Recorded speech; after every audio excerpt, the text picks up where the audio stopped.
Hello, colleagues. Can you believe it's already been 100 days since I took office as chair of the Puerto Rico Society of CPAs? It's been a whirlwind of hard work, but also filled with so many rewarding moments. Let's take a quick look at what we've accomplished so far, guided by our strategic plan. Our mission is to serve our members and support their professional excellence while safeguarding the public interest. With that in mind, last week we successfully rolled out the new digital logbook. I encourage all independent practitioners and CPA firms to sign up for this innovative service. It's going to transform how you manage your accounting practice.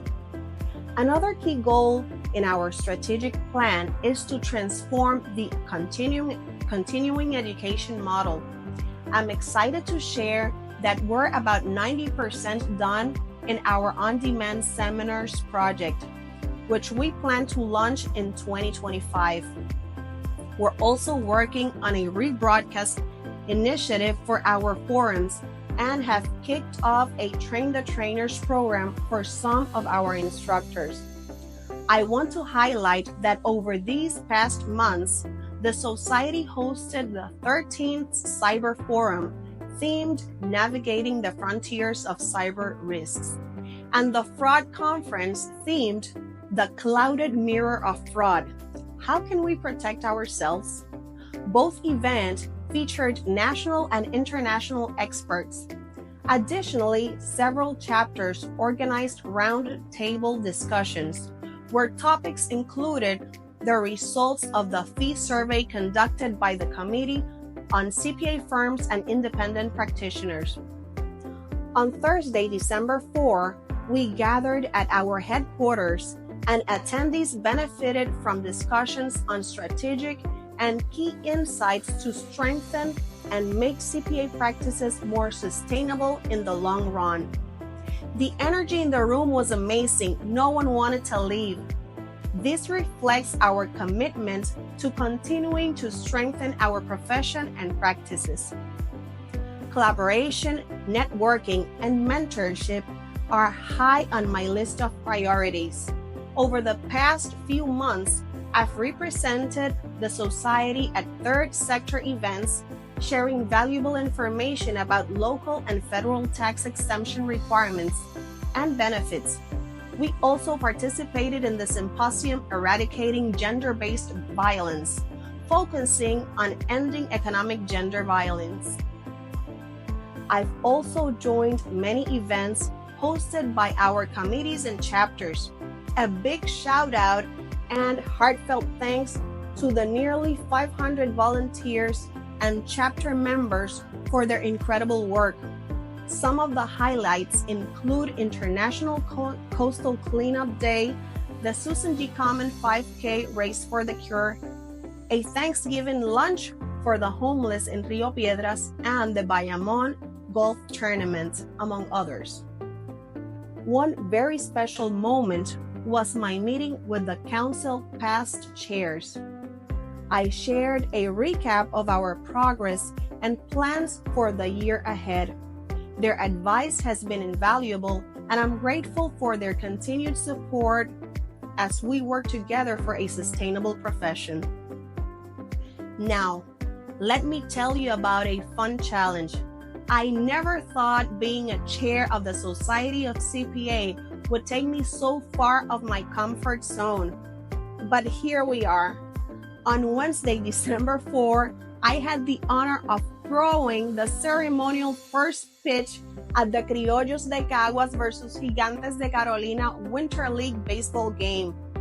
Who knew I'd be a pitcher? Thank you to the Criollos management for this unforgettable opportunity, and a special thanks to CPA Astrid Ortiz, chair of the Caguas chapter, for inviting me to their iconic activity, La Noche de Colegiados. I had a blast, and I made memories I'll treasure forever. Another highlight has been connecting with young CPAs and accounting students at various events. Their energy and leadership inspire me, and I'm constantly amazed by their talents, both in the profession and in sports. Speaking of sports, our 5K, Together Towards a Sustainable Profession, was a huge success, with over 400 runners coming together to support AMPI. It was such a powerful show of solidarity. Thank you to everyone who joined us for this meaningful cause.